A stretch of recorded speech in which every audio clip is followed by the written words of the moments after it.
Hey everyone, I'm Angie Miller and I'm the host of Strong Mind, Strong Body. And in my upcoming episode, I talked to Kara Rubinstein Deyerin, and she is the founder of Right to Know. And in this episode, the reason why it's so powerful it is about genetic DNA testing. And this is something that affects so many of us. So many people take genetic testing because they want to know more about their health history, but they get a genetic surprise that turns out to be overwhelming and changes the trajectory of their lives. So I hope that you will listen in. And when you're finished, I hope you'll like, follow, and subscribe. I'll see you in the show.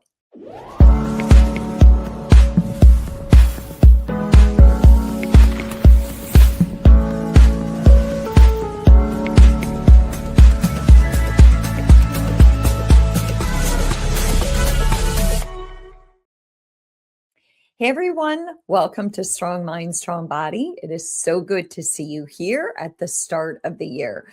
I'm Angie Miller, I'm your host, and today I have a very interesting topic that I want to bring to you. It's called Your DNA Results Are In and Your Life Will Never Be the Same. So I'm bringing this episode to you because I find that one of the most common holiday gifts is here's your 23andMe kit, or here's your Ancestry kit. And what we don't think about is that at the end of those results, in a click, you can find out that everything you thought to be true about your life story is not actually the way that you thought it was. So for those of you coaches out there, for you trainers, you could have clients coming in, or you could be experiencing this sort of disruption of your narrative. So today I have Kara Rubinstein Deyerin, and she is the founder of Right to Know. And I can't wait to bring her in because she's going to really give you a lay of the land of what this looks like for those who get results they weren't expecting. So Kara, I'm going to bring you in and have you introduce yourself. Hi, How I'm are you? Kara. It's nice to see you, Angie. It's good to see you too. So Kara, give us a brief, tell us what Right to Know is. Sure. Right to Know was founded because when I got my DNA test results, I felt like a unicorn. Like, who has this DNA surprise? And there really wasn't anything out there to support me. Plus, I'm a non-practicing attorney. And as I dug deeper into what all of this meant, and as I started processing, I realized I lacked a lot of legal rights that I thought I should be entitled to. So Right to Know was created foremost to provide support to people experiencing a DNA surprise, or anybody really impacted by what I would call loss of genetic continuity. Because it's not just the people who have a DNA surprise who are impacted, but it's also the families that we've created, our new families that we are discovering, and the families that we grew up with. And everybody needs support. So first and foremost, support, and then doing legal advocacy, and then education for the public and therapists and coaches, because we need help processing. Yeah. And I really appreciate that you said that too, because yes, and it is definitely the person who takes the test, but it's also family. It's also the family on the other side. There's so many people that are impacted. And I don't think that we realize when we give these tests as gifts, or we take these tests, that there is a high likelihood there could be a surprise at the other end. And sometimes surprises are like, yay, I got a surprise. And sometimes it is such a powerful disruption of a person's narrative and who they thought they were. So take us back to January of 2018, when you were expecting to learn about your African heritage. And instead, the screen showed that you were 50% Jewish, 0% African. What were the first words that went through your mind? Untethered. I was thinking about this. Like, what's that in that moment, that millisecond? And not everybody realizes it right away. In my case, I pulled up the famous pie chart, and it said 50%. And I was like, oh yeah, I'm half Black, 50%. And I should have thought about it for a second, because if you're half Black in the United States, due to slavery, you're not half Black. There's no such thing, right? You've got pieces of different African ancestry. So it would have shown a whole bunch of different slivers, but there was my pie, half something. And then it said Ashkenazi, which I've never heard of before. It sounded like somebody sneezed. So for me, I knew right away that something was off. And you feel so untethered, like you're cut from your sense of self, your foundation. The best way I can describe it to people who've never experienced it and I think it's really hard to describe them, is I have 3 sons, and we were in a water park, a huge theme park, and he was 4 years old, and he wandered off, and we could not find him, and we spent 15 minutes trying to, and then we called security. And when I was talking to the security guard, it felt like my bottom had dropped out of me and the world zoomed out, and I was like in outer space looking down. I felt so small. That's the closest thing I can tell people to what it feels like when you have a DNA surprise. I feel that. I feel that a lot. It's so much to take in and absorb, and it's just, it changes everything, and it feels like it's not what you expected. You expected just to get some information, but not that information, not the type of information that potentially unravels your entire life and identity. So I can imagine. So you describe losing your ethnic identity with a click of a mouse. And that stayed with me because I too have a story, but we're not going to dig into my story today. So you describe it as with the click of a mouse. And it's like the big reveal, and it's not what's expected. So for someone who's never ever experienced this, can you describe what it feels like to all of a sudden not know who you are? And like what parts of you felt like you were solid, but what parts felt like they crumbled? I guess that's kind of 2 questions. So feel free to extract whichever one speaks to you. I mean, every part of you feels like it crumbles. You don't take anything for granted anymore. There's no sense of identity or self, no foundation for which you can stand on about who you think you are. Right after my discovery, I couldn't look in the mirror. It took months before I could look in the mirror until I had identified who my genetic father was. I couldn't, you look in the mirror and you see a stranger, you're like, where do my eyes come from? Where's my nose come from? And then you have to decide, are you going to tell your family? Are you going to tell your father who raised you? Right. And for me, I would trip over things. When I was talking to the man who raised me, Kenny, I would be like, oh, I can't sing like oh, wait, that's not true anymore, So, and I don't have a good poker face, so I decided to tell him. But the number one thing for me losing my ethnicity was I just felt like an imposter. And that sense of imposter feelings really goes with every aspect, I think, of the discovery. Because now you don't quite fit in the family that you grew up in. And you certainly don't fit in the family that you discovered. So you kind of feel like an imposter in both of those. But somebody who has an ethnicity shift or surprise also feels like an imposter in the ethnicity that they were raised in, because now they don't have what I call your DNA card to go with that. But in your new ethnicity, you don't have any of the lived experiences, traditions, or cultures that makes you feel comfortable in that new ethnicity. So I think really the number one thing that I would use to describe this is just feelings, imposter feelings. Yeah. Imposter is so true. It's like you're standing in the middle of the street, and one side is this one side of the family, and the other side is the other side of the family. But to your point, you now recognize that you don't really belong in the family that you thought you belonged in, but you certainly don't belong in the family you don't even know. And there's so much unanswered that anything that there was an answer to is questionable, right? So I think you even question maybe what could have been true, but now everything is under question. Yeah, you live in a sort of, it's called your ghost kingdom in the adoption world, but it's like, what would my life have been like had I been raised in that family, or had I grown up in that situation? And you imagine it, and that's your ghost kingdom. Adoptees definitely experience that, who grow up knowing that they are adopted. What would my birth parents look like? It's those ripple effects again too, because it's not just you, it's everybody else who's also experiencing that, and everybody else has to shift what they think about their family. If you're the product of an affair like I am, now everybody sees dad differently, right? So there's just so much nuance in these discoveries. Yeah. And I don't know. I'm just curious. This is kind of a side note, but did you find that people sort of told you how to feel? Not just telling you how to feel, but it's like, oh, you're still you, dad's still dad, and all of that stuff is true. And by the way, that's the worst thing to say to somebody who has a DNA surprise, because Right. you're not still you. Yes, you're still you, but everything has changed. And the context for which you defined yourself is now not real in your mind. And you have to take the time to rebuild that sense of identity in self. So, yes, I'm still me, but I'm definitely a different me. So, yeah. Yeah, it almost feels very patronizing, but also maybe gaslighting, which as much as that word is overused, it is sort of.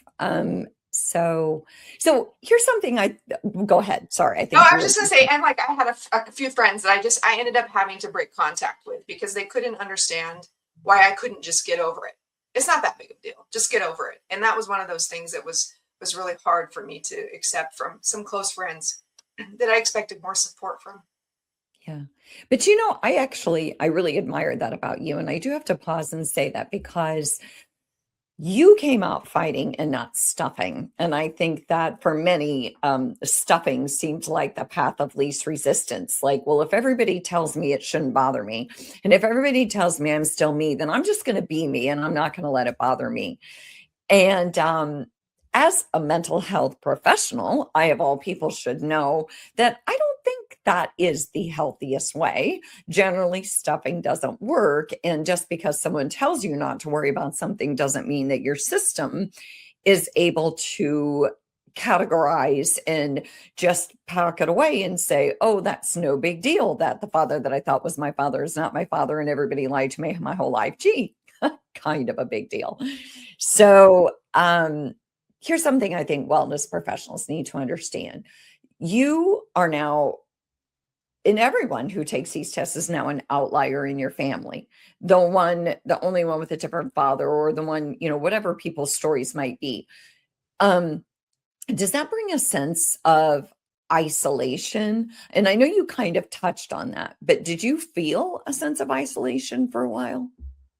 I think a lot of people do. I mean, I definitely felt a sense of isolation and inward turning while you're trying to navigate what am I going to do with this information. And I've had a lot of different crazy experiences in my life, and this is definitely when I talk to somebody on our hotline who calls and says I just had a DNA surprise and their heart's beating really fast. It's like, this is the one time in your life where you need to give yourself permission for it to be all about you, because it's so much that you're dealing with.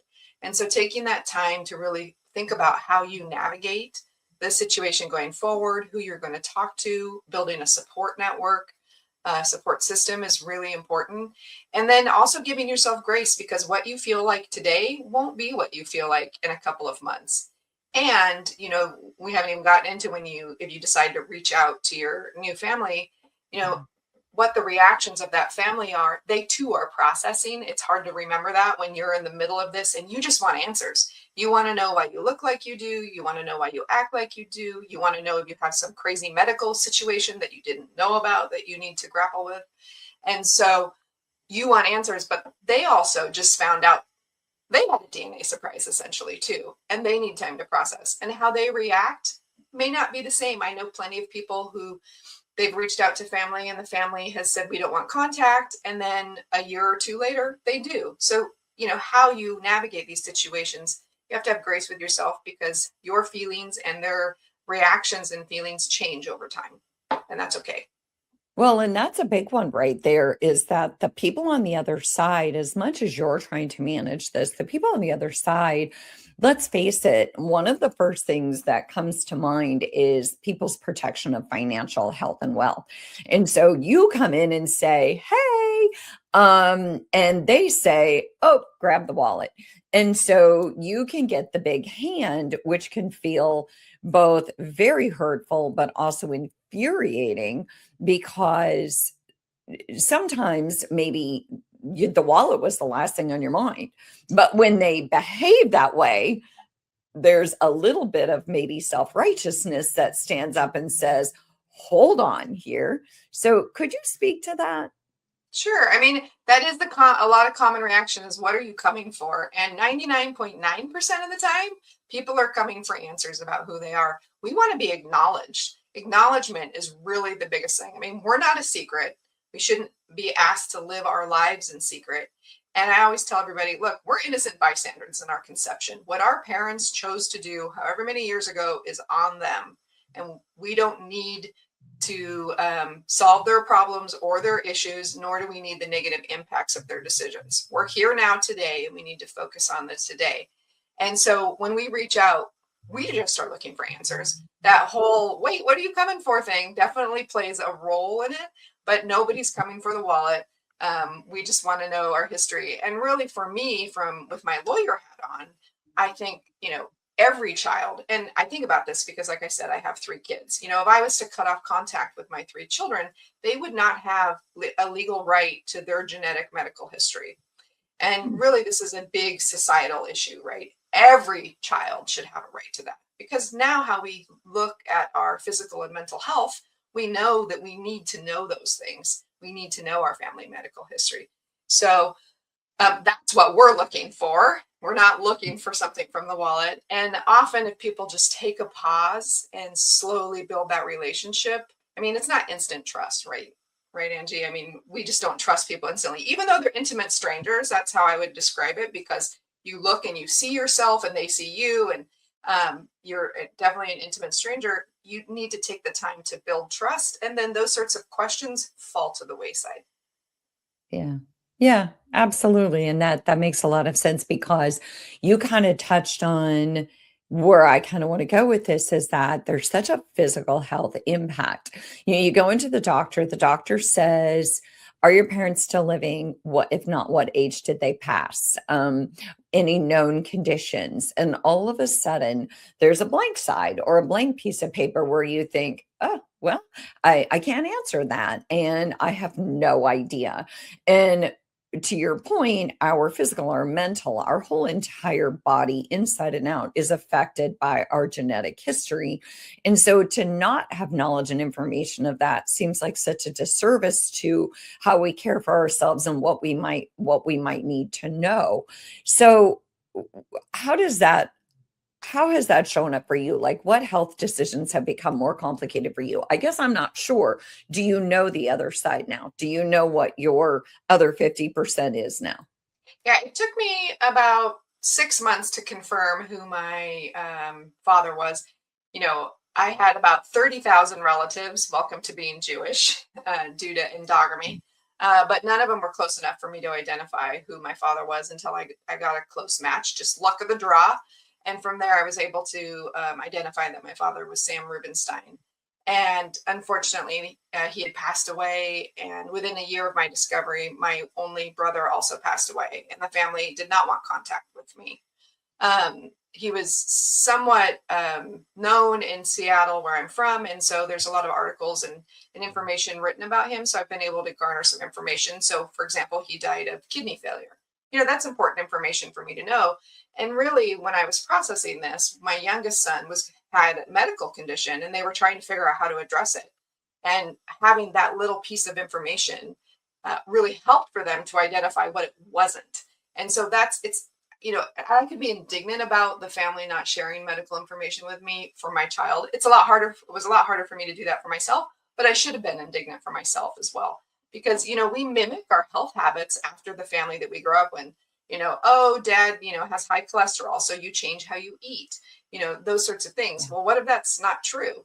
And then there's the practical aspects of these discoveries with your medical history. It's not that easy to take out that other half off of your medical chart. And most people don't realize, when a child is born now, because of technology, the health history from both parents are automatically put in that child's chart.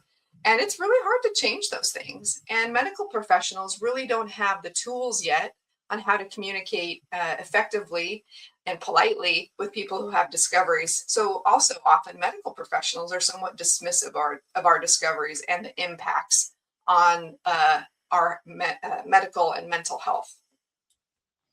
That was really well said. And to your point, and no, I didn't know that. I didn't know that, mom and dad's history automatically goes in. And yeah, to backtrack that could be really complicated. But also what spoke to me is when you said that you had a harder time basically fighting for you, but you could fight for your son. And isn't that true? Like, as mama bears or papa bears, we are probably more likely to be fierce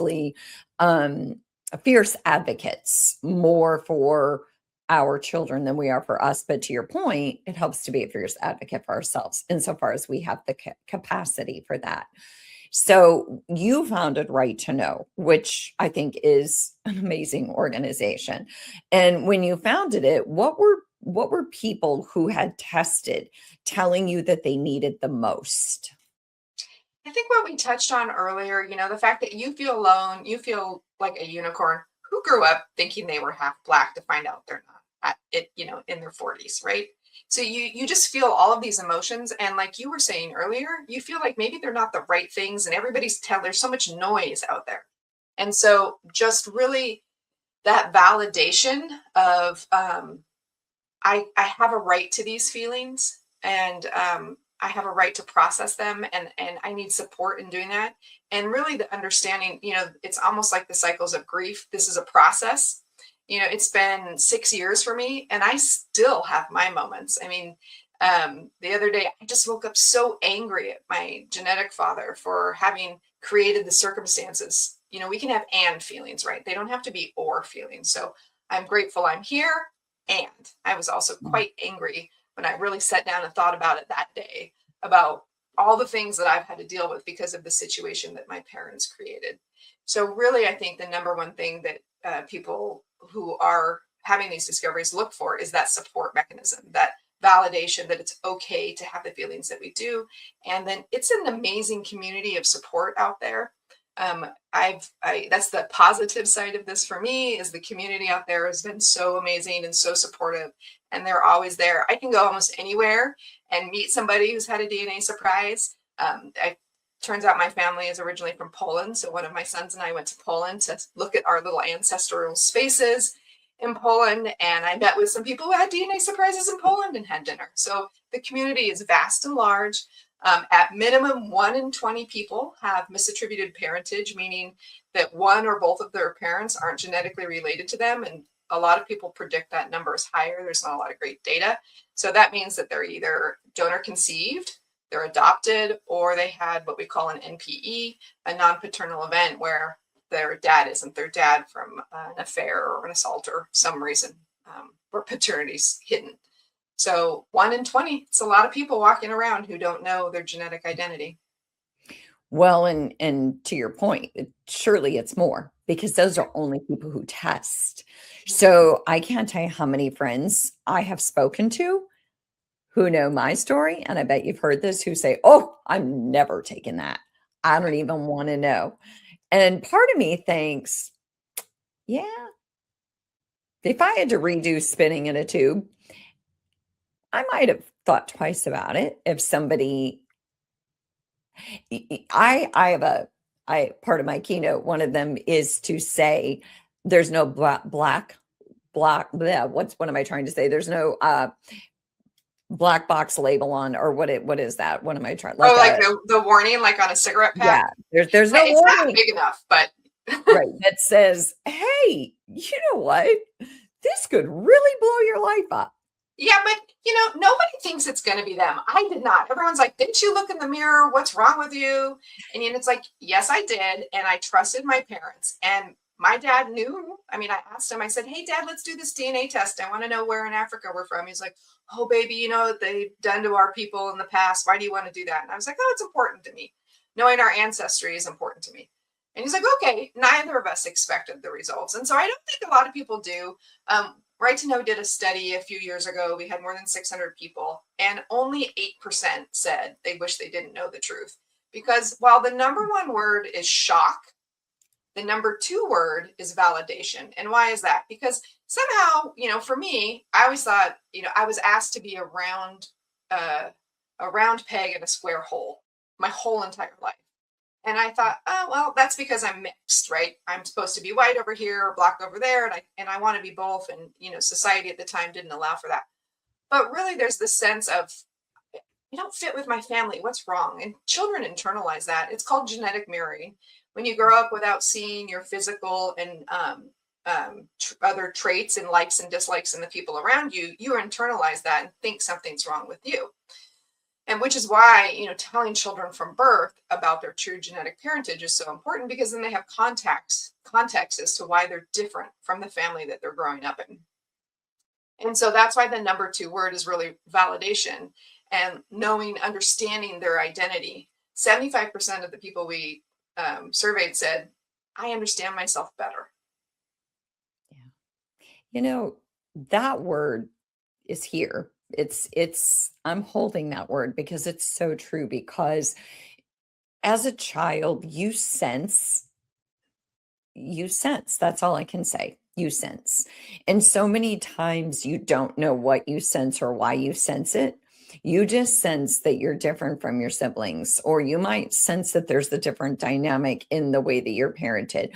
Your system senses and feels and understands, but you don't have that validation. You don't have the knowing. And so your mind as a child will often tell you that you just don't belong, or that you don't belong. And that sense of not belonging as a child can be extremely destructive. So I can see why probably only 8% would say they didn't know. I guess that makes sense to me when you present it that way. So thank you. That makes a lot of sense. We have a lot of trainers and coaches who listen, and I want to get practical for a minute. If you have a client who discovers misattributed parentage, what might you notice? So can you speak to the trainers, or maybe let me reframe that if you don't mind, Kara. What does this kind of identity trauma look like in someone's life and behavior? What could a trainer or wellness coach expect? Well, you have shifts in your concept. So you're questioning who you are, where you belong, what traits are really you. I don't know who I am anymore. Everything I thought I know feels fake. I feel like an imposter. Sometimes people distance themselves from family labels, cultural identities, or traditions that they once embraced as they're trying to navigate, who am I now? Who do I want to be in the future? What pieces am I taking with me? I mean, one of the best descriptions I've heard about a DNA surprise is it's as if somebody took the pages of your life, ripped them up, threw them in the air, sucked out half of them, and threw in some new ones. And so what your task is now is to put that book back together. And that takes time. And sometimes there's a sense of urgency, that immediacy. I need answers now. And without them, we feel very lost. Some people have a heightened sense of emotional reactivity, right? They're easily triggered by topics that were neutral in the past, like family stories or ancestry, medical history, Mother's Day, even your birthday. I know people who no longer celebrate their birthday after their discovery. And some people have the opposite, where they have emotional numbing. They're detached from everything. They're intellectualizing their experience rather than really trying to feel it. And then there's the changes in your relationships, changes in if you're married with your significant other, or if you have a long-term relationship. I've had people who've had ethnicity shifts where their spouse or significant other says, I didn't choose to date somebody of that ethnicity, right? And we've already talked about friends, the children that you are raising, the siblings you grew up with, new siblings. The ripple effects can go on and on. And then sometimes there's also cognitive overload. People have trouble concentrating. They have decision fatigue. They're forgetful. They might appear scattered. And then there's the repeating your story or your past. One of the stages I feel like people go through is when they first have their discovery and they're public about it. They tell everybody. I call it the postman effect. Everybody, including the postman, I had a DNA surprise. I had a DNA surprise. I met my dad. They're telling their story over and over again. And then, as I mentioned before, we go through the stages of grief. And obviously, everybody knows those aren't linear. So we have them in different moments and different times. Disenfranchised grief is a really big issue for us because, the fact, I think about it this way. If somebody's father died when they were a baby, they would be allowed to grieve that father. But society doesn't give me the grace of being able to grieve the father that I never met. They don't understand it. And it's an ambiguous loss, right? We don't have closure for this. And so not having that acknowledgement from society is also really difficult as well. Well, and I think wow, that everything you said was so perfect and spoke to me personally. But also I would venture to say too, especially like trainers, your client may not even be a person who opens up a lot. They might not even tell a lot of personal things, but I would almost venture to guess this would come up because I know for me personally, I've had this experience where I am more likely to tell a perfect stranger because I want to hear it come out of my mouth. And I want to get comfortable with saying it because I suppressed it for so long. And so I'm more likely to tell a perfect stranger, but I always use humor. Humor is always my buffer. So I will make a joke, and the other person will often have this look like, I'm not sure what to say. And, but I will then cover it up with humor, like, oh, blah, blah, blah. But deep inside, it's was part of my healing to be able to say it out loud after suppressing it for so long. But I have to ask one more thing in line with that. Then you had mentioned a couple of things that we don't want to say to people. What is just a couple of profound, empathic, compassionate statements we can say when people give us this? Because I almost feel like they're giving you this big boulder. I'm sure that I gave people my boulder. And then I handed it to them and they were like, oh, I don't know what to do with this boulder. Please help me. What would you tell people to say? Just one or two statements. Yeah, I mean, I think just for anybody navigating, this is a big trauma in somebody's life. Obviously, we experience these discoveries on a spectrum. We're not a monolithic group, so there's zero impacts and full trauma, and people fall in the middle, I think, to the traumatic side. And so just saying, this is a lot for you to process. Are you okay? What can I do for you? How can I support you? And then really saying, can I help you build a support network?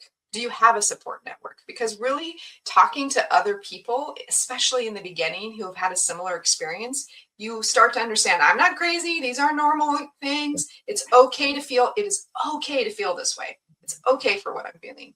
And your feelings are valid. And that's what people really need to confirm with somebody else who's dropped the boulder on them.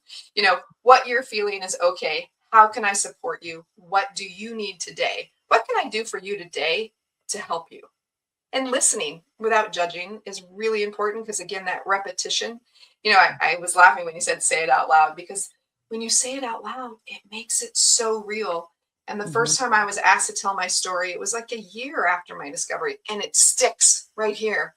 And you can't do it. You can't do it. My husband had to do it for me because we were in a group. And then you do it, and then you do it more.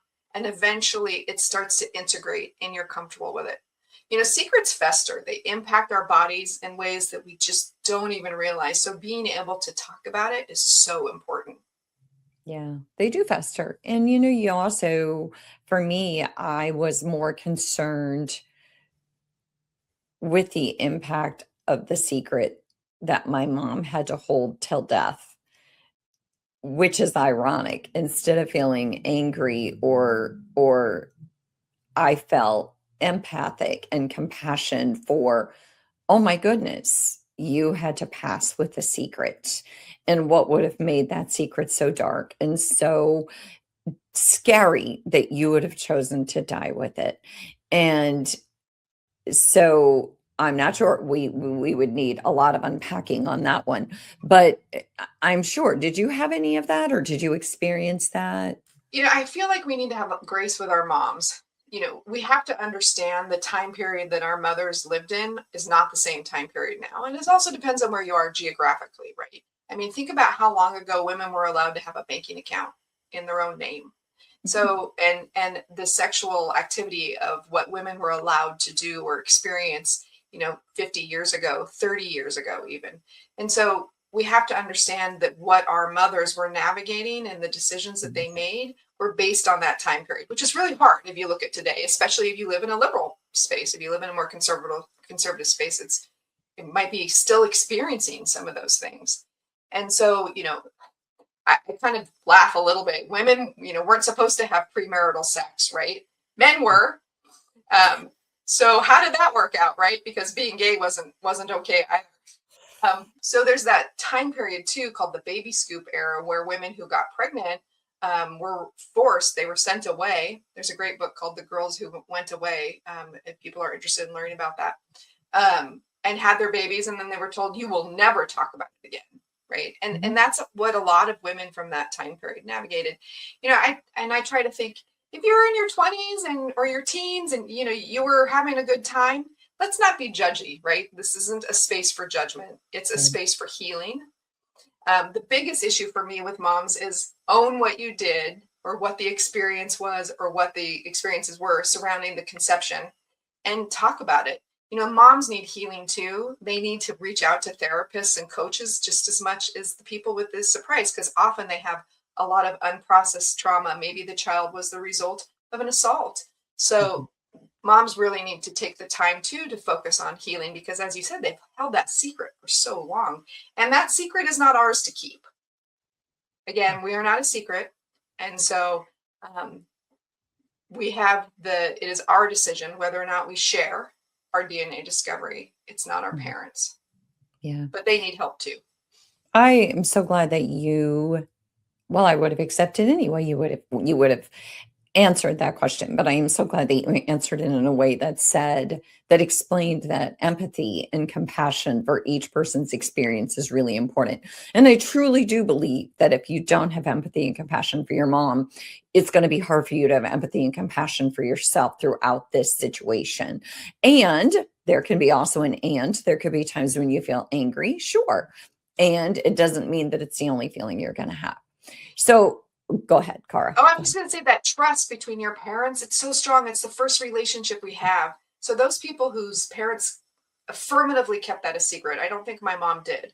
But when you have that process, there's that sense of betrayal that really is another layer. There's so many layers, right? And that really needs to be addressed as well to rebuild that sense of trust, which is why disclosure early on is so much more important, because I've seen, for example, in donor conception, parents who choose not to disclose, the likelihood that it's going to impact the adult-child relationship is really high. And so if you want a strong adult-child relationship let's face it, that's when we're with our children the most, having an honest relationship, that parent-child relationship based on trust is so key. Yeah. So well said. So well said. I hope that this gives moms and people who test an opportunity to really sit and reflect. So I have one last thought or question for you, Kara. Consumer DNA testing is everywhere now. It's a holiday gift. It's a curiosity. It's an ancestry adventure.